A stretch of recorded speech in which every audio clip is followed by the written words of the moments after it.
The following is a special presentation of the PDF Sports Network.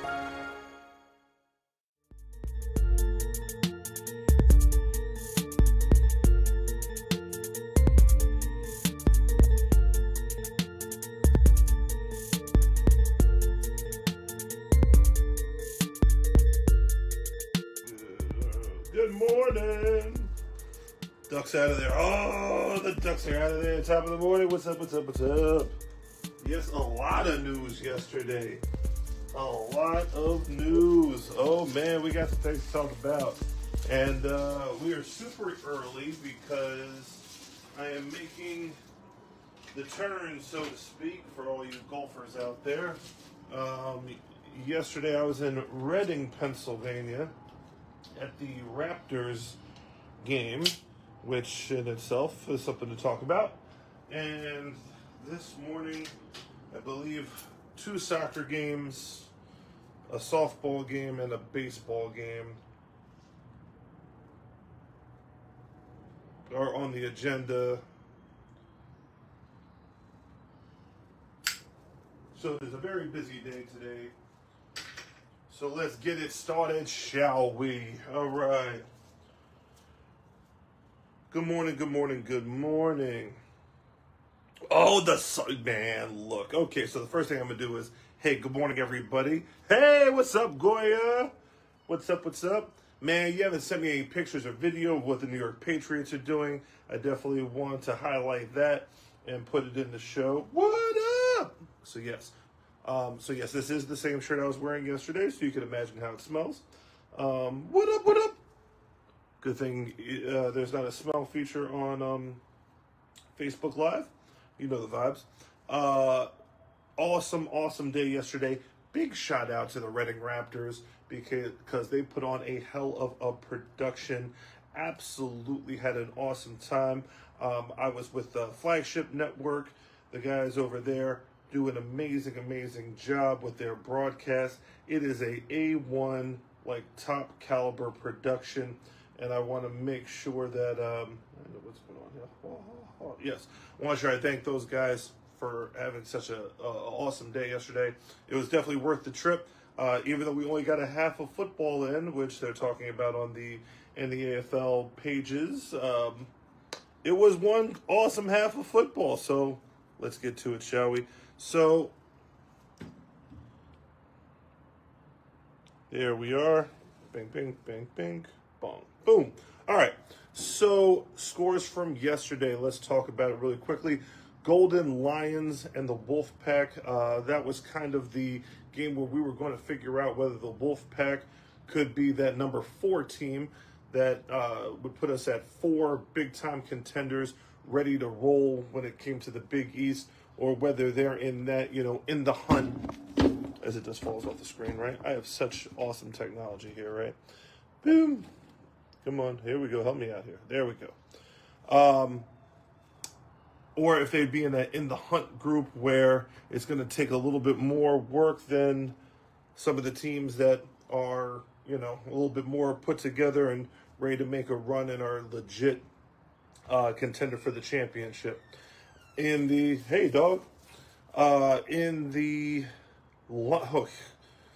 a team that we tried to certify a stamp last week ended up, well, good question on this one because I was not at the game, so I'm going to hold judgment on this one. But the Crusaders came up big and beat the Kingston Lions by the score of 12-8 as a heavy underdog. That's probably one of the bigger upsets this year. That might be the upset of the year so far. Literally, like, the Lions coming off of what could have been a huge upset as they were up against the Green Wave with 2 minutes left. Green Wave came back and got the 1-point victory, but everybody was really high on the Kingston Lions certified stamp last week, and now they followed up by losing to a team that got their first win this week. So that's a tough one to understand, but we're gonna unpack that on the big show on Thursday. Definitely, the 3 Bleezys are gonna have a lot to say about that one, I'm sure, as we're trying to figure out whether the Crusaders all of a sudden woke up or if the Kingston Lions might have overlooked their opponent this week. Maybe looking forward to some other stuff, or maybe feeling themselves a little too much. I don't know. We shall see, but it should be interesting on that one. Speaking of the Green Wave took care of business, 36-0 over the Bengals. I think that game was at Pelham Bay Park. I do see that Pelham Bay Park has got resurfaced.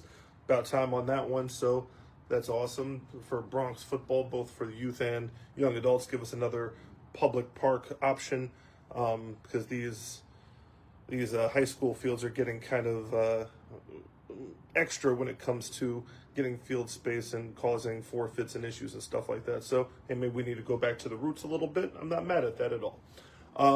In the last game on the Big East schedule was the game of the week. And I know we're used to, on this level of football, just paying attention to the 1 and 2 seeds and what they're doing, and the undefeated teams and what they're doing. But not this year. This year, we're taking a look at the best matchups. And when it came to the closest matchup on paper, it was the Canes and the Dolphins, and it did not disappoint. 6.5 points spread in favor of the Dolphins. They ended up winning by 8 points. I mean, that's pretty doggone close. And the over-under was 28.5. You ended up with a 20-point game. I think the spread maker had that one right. And moreover, I think these two teams are two teams that we're going to look forward to in terms of building for the future of the sport and seeing some new faces making their appearances and taking the stage. And we're enjoying this level of football. Get some coffee, sorry about that. So that's the Big East. So, you know what, while we're on the Big East, I'm going to go to there we go. That's some notes from class. Sorry about that. So let's go to the playoff picture for the Big East. That's how I'll rock it today. We'll just do it league by league this time. So on the outside looking in, we have Crusaders, who we were on life support, now at 1-4, are looking to possibly compete for one of these last playoff spots, especially that 6th seed, because we know that the Bengals have a very, very tough road. The Wolfpack, who we're not going to condemn, because they are at this point 3-2 with. Sorry, let me pivot over here.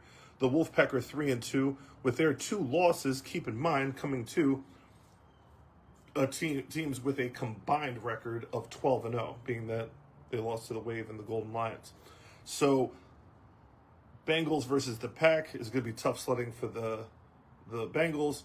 Bengals were unable to do much against the Green Wave. I expect some of the same, but hey, my Bengal boys maybe be able to shock some people. Who knows? And then they go to the Kingston Lions for the last game of the regular season. Can they hold on to that 6th seed by winning one of these 2 games? Well, the experts, the 3 Bleezys, all 3 of them had the Bengals losing out. So we shall see. But it's very intriguing with that 2-3 record, especially with one of those wins coming to the Crusaders via forfeit. Told you it definitely scrambles things up. How big is that right now when it comes to the standings? Because if they're sitting here at 1-4 and the Crusaders are at 2-3, they're flip-flopping, and the Crusaders right now are in. And after a big win against the Kingston Lions, we're talking about possibly the Crusaders doing something like they did last year when it came to maybe pulling an upset in the playoffs. So the Canes are still on the outside looking in. They got some building to do, and they have time to do it. You know, a little bit of patience there. I think those guys over there, young bunch, they just need to be coached up. Situational football, especially because it seems as though the second half is where they kind of unravel, and that's just kind of like paying attention to what you're doing and coaching them through those lulls, because a 60-minute game when you have a bunch of 18, 19, and 20-year-olds is it's a very long time. Trust me, I've been there before. And then the Black Panthers are 0-5, pretty much headed to 0-7 with the Canes and at the Hurricanes and home against the Wolfpack to finish out their schedule. So if the Canes pick up that other win, they're now a 2-win team, and now we're talking about them and the Bengals fighting out for that last spot. Or possibly now, let's talk about this for a second, Kingston Lions have now put themselves back in the scrum and are not guaranteed a spot in the playoffs at this particular point, because now they're in a three-way lock for the 4, 5, 6 seeding. And do we really want to be a 6 seed going into the playoffs, playing a Wolfpack team that got bounced in the semis last year as the favorite to get to the championship game? Not sure you want to do that. So this is getting pretty critical in here. So now you have essentially, especially with the Canes having the Panthers on the schedule, Crusaders end up with the Wave and the Dolphins, so they control their own destiny. They're gonna do they need the Wave game? Yeah, they need the Wave game, because even with the Dolphins up, they're going to have a hard time with tiebreakers. We're going to have a lot of scenarios here, which I can't even discuss right now because there's so many different things at play, including an unbalanced schedule because the Green Wave play 8 games, Golden Lions play 7, Kingston Lions play 8 games, 7, 7, and 7. So I'm not sure what happened with the Kingston Lions and the Green Wave, whether they paid extra money for an extra game or something. I don't know. But they play 8 games, the rest play 7. Yeah, so we'll ask the commission on that one. Who knows? So Dolphins have the Kingston Lions and Crusaders. That Kingston Lions game for the Dolphins at Kingston doesn't seem like as tough of an obstacle, being that Kingston Lions lost to the Crusaders. But again, still don't know early reports about what occurred in that game. Are the Kingston Lions going to be more formidable in Kingston? I bet they are. But that's definitely going to be a playoff caliber game. It's not going to be elimination for the team that loses, but it definitely will be a consequential game, to say the least. So that's what we have on that outside looking in, and then the battle for the 4, 5, 6. So now the Wolfpack have the Bengals and the Panthers. They have the easiest road because, again, their 2 losses are against the 2 undefeated teams in the league. So let's say they finish out at 5-2. They're going to be locking up the 3 seed, and we'll be waiting for whoever is that went through a dogfight to get to the 6 seed. So which team will come out of that? We shall see. And then the 2 other teams that kind of secure their spot, well, as early as you can possibly next week, that 4-5 game is going to be, it's going to be a heck of a game. That's going to be a nice game. So the playoff picture is looking pretty good, and the first round of the playoffs, absent the 1 and 2 seeds, are going to be interesting. So let's look at the NEAFL real quick.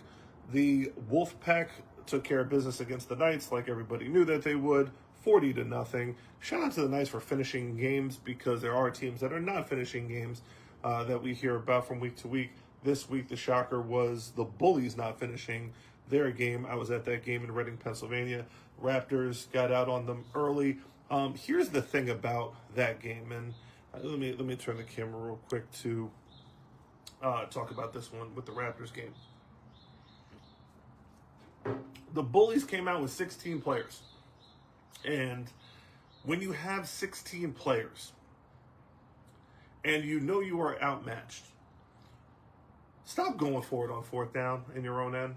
Please stop throwing the ball every down, because ultimately, if you know you have 16 guys and you have very short possessions and you give up the ball often, that score is going to get out of hand very, very quickly. And then your guys are going to be absolutely decimated, and then you're going to end up quitting. And quitting, never acceptable. Quitting is an absolute kiss of death for a lot of semi-pro teams. Very few can come back from it, especially if you were used to having success. And again, they're feeling it in the pages today, because apparently they talked a lot of stuff in the preseason about defending the crown, and this has got to be one of the worst title defenses that I could really even remember, to tell you the truth. But again, if you're outmatched, just run the ball for 3 downs, punt the ball on 4th down, and then play some defense, try to keep the score close. I'm going to be honest with you, if they had gone to a second half, that score would have gotten ugly. So after winning 79-0 last week, the Raptors end up with a tap out in the first half, nonetheless, against the defending champions. So that was a 27-0 drubbing there. Big shout out to the Raptors because their offensive line still kind of building, still kind of raw. They're working through some of the growing pains with having a inexperienced offensive line, and they're working through it. So what I do want to see, and you'll hear it on the broadcast, make sure you check out Flagship Network because they do an awesome job, awesome broadcast, is the quarterback position. Their defense is lights out. Quarterback position is what's going to kind of separate the teams, the haves from the have-nots, so to speak. And their quarterback play got to improve. They throw very good to the outside. They need to actually have a little bit more dimension to their passing game. I'll say it like that. And then if they add that, especially with the way the seeding is lined up in the playoffs, which I'll get to in a second, they can end up in the conference championship game, the semifinal for the league, with a chance to maybe score an upset. So that's their path to get to the trophy game, which I'll go over in a second. But it's really going to rely on the quarterback position. Vikings bounce back with a 38-6 win over the Eagles. Oh, my birds. Come on, birds. Militia continue to do what the best team in the region continues to do. They end up with a 20-6 victory over the Panthers, making short work of those guys. And, stop me if you heard it before, Lester Cream and those Owls. Just when you give up on them, they end up with the resurgence, and now they are competing for a higher playoff seed and possibly making a run in the playoffs with an 18-6 victory over the Tide, who have now, I believe, dropped 2 straight. So let's go to their playoff picture really quickly. Boom, boom. There we go. So let's start over here on the American side. That Militia team has clinched the number 1 seed. They have the Wolfpack in their last game. They'll probably be resting their starters for that one, but they are one of the few undefeated teams that are left in the area. 4 undefeated teams, which you saw the graphic as I passed by. Right now, they would line up to play, here's the crazy thing, the Owls. And that would set up to be the most unlucky 1 seed, I think, in a while. I'm going to be honest with you, depending on that weekend, I might make a trip to see that game because that 1-4 game, especially the way that the Owls had started off absolutely dreadful and are now trying to climb back to a 500 level. But I got to say, this has got to be the most dangerous sub-500 team that I can remember. And again, it goes back to Lester Cream doing what Lester Cream does. Slow start and then gets it together later on. The 2 seed right now is the Tide. The Tide, oh, man, they haven't looked good lately. They have a chance to finish out strong. They have clinched the number 2 seed, so they don't have to worry about playoff seeding. But how important is it for them to get some momentum going into the playoffs? Because they're going to end up probably playing the Vikings. Now, the Bullies are not completely out of it, but again, you quit, so I don't really have much. Mathematically might be in it, but genuinely, I don't think you're in it. So, Tide versus the Vikings. Is that going to be a tough game for the Vikings? Could the Vikings score an upset as a 3 seed? We shall see. But here's the thing. The Vikings have the unit. Unit is going to be trying to, 1, solidify their number 1 seed because they're in a little bit of a dogfight with the Wolfpack for the number 1 seed, especially because of the forfeit that they took to the Vikings. And I know, based on what I've been seeing, that the unit are really going to be looking to make a statement against the Vikings because of the forfeit that they took. Now, mind you, why we would do that with a home and home on your schedule pissed the team off that was playing the best football up until that point. Very streaky lately. Along with the Owls, the 2 teams that are surging toward the back end of the schedule has been the unit and the Owls. And the unit are not going to take this day off. they're going to try to make a statement. So let's say the unit handled business like they're taking it personal, which they are. You're going to see the Vikings lose this one, drop to 4-4, and then the Owls have the Knights. They're going to take care of business there because it's the Knights, and the Knights haven't scored yet this year. And then depending on tiebreakers, I believe the Owls would end up with a tiebreaker. So that puts the Owls at the 3 seed playing the Tide. Oh, God. Because the head-to-head, the Tide already lost to the Owls. So that's a 2-3 matchup where the 3 has a lot of confidence. And then the Vikings would go to the 4 seed, and the Militia, I think, would be a little bit more comfortable with that matchup. I'm not trying to come at anybody, but pause. But, whew, yeah. So again, unit, they have the Vikings left there at 5-2, and they are really, really irritated about that too because of the Vikings and the facilities related forfeit that they took. Right now, the 4 seed is the Raptors. The Raptors have finished out their schedule at 4-4. However, they clinched a playoff spot, which officially eliminates the Eagles. However, they have a chance to creep up in the standings if the Panthers lose to the Tide. Because they have the head-to-head over the Panthers, they would end up moving to the 3 seed and take on the Wolfpack and then avoid that matchup with the unit in the first round. Do you want to play the unit in the first round? I don't think that you do. I think the Wolfpack, although both the Wolfpack and the Tide, both teams that started incredibly hot, now have kind of cooled off. So we shall see. All of the talk that we did about the first 8 teams, if both of them get bumped in the first round, it will be an absolute tragedy. So let's go to the ECFL. And again, today we're just going to 7 more minutes. I'm going to wrap up at 9 o'clock because I got a bunch of games with the kids today. So we're just going to give you the news and have y'all do the commentary yourselves later on. The ECFL, Raiders again with a forfeit. So the Bulldogs score a forfeit win. This one, because of what happened with the Bulldogs WWE activities, I'm not sure where they're going to stand going into the playoffs. There was word of, suspensions and stuff, but, it is what it is up there when they try to enforce that type of stuff, which they usually don't.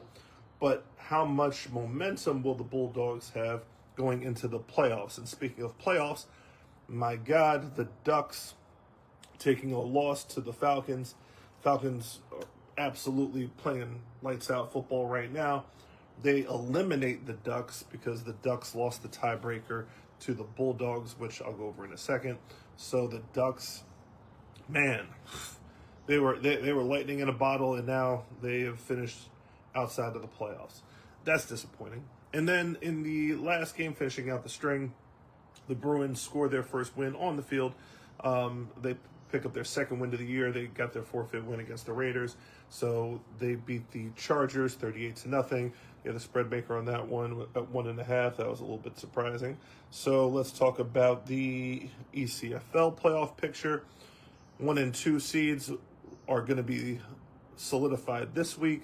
Although the Falcons are 6-0 and the Warhawks are 5-1, obviously they're playing head-to-head this week. So if they end up with the same record, it'll go to the head-to-head matchup. And head-to-head, at that point, if the Warhawks win, the Warhawks would have the 1 seed. If the Falcons win, obviously they would have the 1 seed. So right now, as it stands, the Bulldogs are the 4, and the Ducks, who finished at 4-3, are eliminated because of the head-to-head. The Cardinals, who, again, trending like the unit and the Owls, and the rankings this week will show that.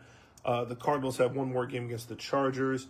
The Chargers are absolutely struggling. They got 1 win this year off of a forfeit, so I expect that trend to continue and the Cardinals to finish out 5-2, and that would lock them up with the 3 seed. But with the Warhawks and the Cardinals, I got to check the head-to-head matchup on that, on who would get the the 2 versus who would get the 3. But that matchup would be locked in, and Warhawks Cardinals is always a good one. Warhawks Cardinals was a lot of people's pick to be in the championship game, so having that as a semifinal game is going to be a treat. What the league is going to do with that 1-4 game, or what's going to happen with that 1-4 game, should be interesting. Again, Bulldogs are not in the best of shape right now, from what I've been hearing. I could be wrong, but we shall see. There were even talks about them pretty much having enough and not really wanting to continue. Either way, we'll see what happens. And the Falcons predict that they'll hold down the 1 seed. But again, that's why they play football. And this week was an upset week, so I'm not going to just concede the Falcons beating the Warhawks this week. But again, whoever ends up with the Cardinals in the semifinal definitely has the tougher draw. So game of the week, region-wide this week, is absolutely the Falcons Warhawks game for obvious reasons with the playoff picture. And that is the playoff picture. Overall, the Bleezy breakdown, you see, we have 4 undefeated teams in the region. Militia, who have the Wolfpack left on their schedule to close out the regular season. If they pack up the Wolfpack, then they end up with an undefeated record. Green Wave have 2 more games to go. They have at the Crusaders and at the Golden Lions. With the Crusaders winning that game, might be a little tougher than once anticipated. But Green Wave will go into that as a heavy favorite, which we'll go over the schedule in a few. And then the Golden Lions finish out with the Wave. If the Green Wave take care of business against the Crusaders, then you have undefeated versus undefeated. And then we will end up going from 4 to 3 by the nature of the beast, being that they're in the same league. And then the Connecticut Falcons take on the Warhawks this week to try to finish out their undefeated season. Just my opinion. Who are your contenders, the ones that would not be surprised if they end up in the championship game? Well, Falcons and Warhawks up here. Now the Cardinals I have in the hunt. The Dogs are, I'm thinking more of next year, but they're technically mathematically still in, but they're kind of down here. When it comes to the NEAFL, the Militia, the Unit, and the Wolfpack are kind of the ones that we're expecting to see in the trophy game. The ones that are hunting right now, the Tide are now kind of downgraded because they've been on a slide. TC Panthers, Raptors, who are now surging after going on a losing streak. And then, of course, the Owls resurrected from the dead. The next year crew, Eagles, Vikings, Knights, and Bullies. Over in the Big East, Green Wave and Golden Lions is still the talk of the town.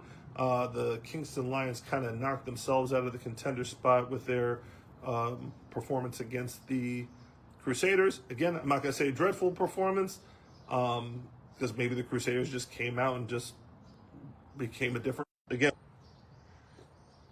But again, we'll check it out and see what happened. I know Drewski was checking out games, and we had media games and such. I was driving through the night, so I was unable to sit down with it. Wolfpack, Kingston Lions, Dolphins are in the hunt. And then the next year, gang, I'd still put the Crusaders there. A one-off doesn't really put you there.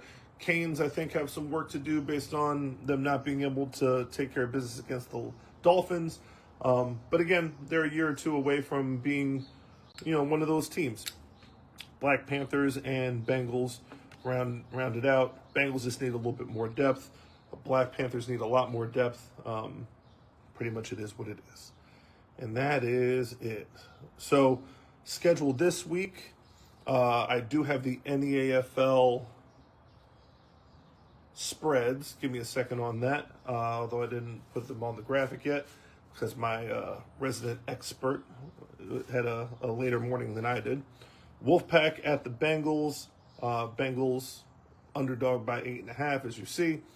Green Wave versus Crusaders, which even with the upset, probably shrank that from a 20-something, three-score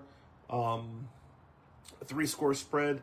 Crusaders beating Kingston Lions and showing some life. Took that from, let's say, a 21.5 to a 14.5 spread.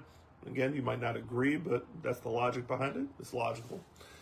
Canes versus the Black Panthers. Hurricanes get a chance to put themselves into the mix for that 6th seed. If they don't take care of business against the Black Panthers, it will be that'll pretty much be it for them.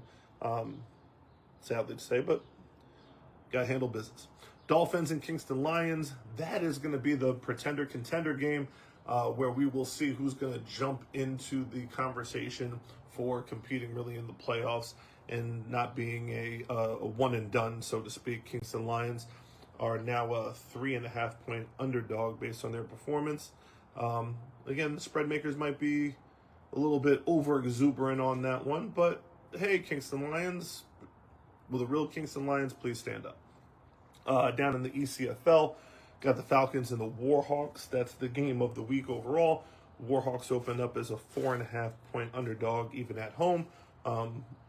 Which should be a hell of a game. Raiders and Bruins are a forfeit. Cardinals and Chargers. Cardinals should be able to outclass the Chargers and go into the playoffs with some momentum. And EAFL, let me first check the comments. Am I frozen? What up, what up, what up? Nope, I'm not frozen, but there's a lot of people that are not awake yet. Damn.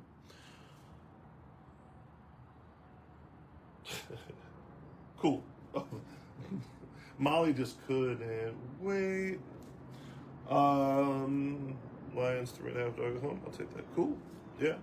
Man, you gotta send a message sometimes, man. Look, gotta win the games that you're supposed to win.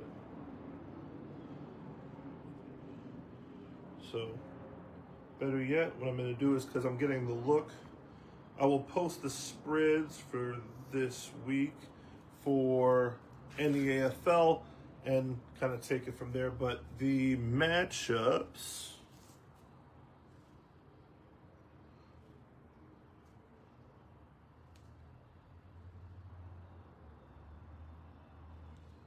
here we go. Wolfpack at Militia. That's the game of the week right there. Panthers and the Tide. Tide need to get themselves some momentum because they've been on a little bit of a cold streak. Bullies tapped out. Not sure what the Eagles are going to do, but Bullies tapped out. I'm not sure if they're going to be able to recover from that. So that game, we'll see. Owls and Knights. Owls have a chance to. Well, Owls are going to beat the Knights because the Knights haven't scored any points. But the Owls are now going to be going into the playoffs with a lot of confidence. And a Leicester Cream team that kind of rhymed, bars, is definitely a dangerous thing in the playoffs. So that's pretty much it. We went 30 minutes and we were good. Any other comments or thoughts? Thoughts or two? Okay, got it. Lions lost 2 weeks ago. Damn. Okay, so anybody that saw the Kingston Lions Crusaders game, definitely Hefe's show will be a good spot to have that discussion about what on earth happened. Again, grab some film, and then we'll take it from there. I definitely want to do the Bleezy breakdown. We got to see when Steph Cologne is available because Steph feels some type of way when you leave him out, but then is not available when you need him. So.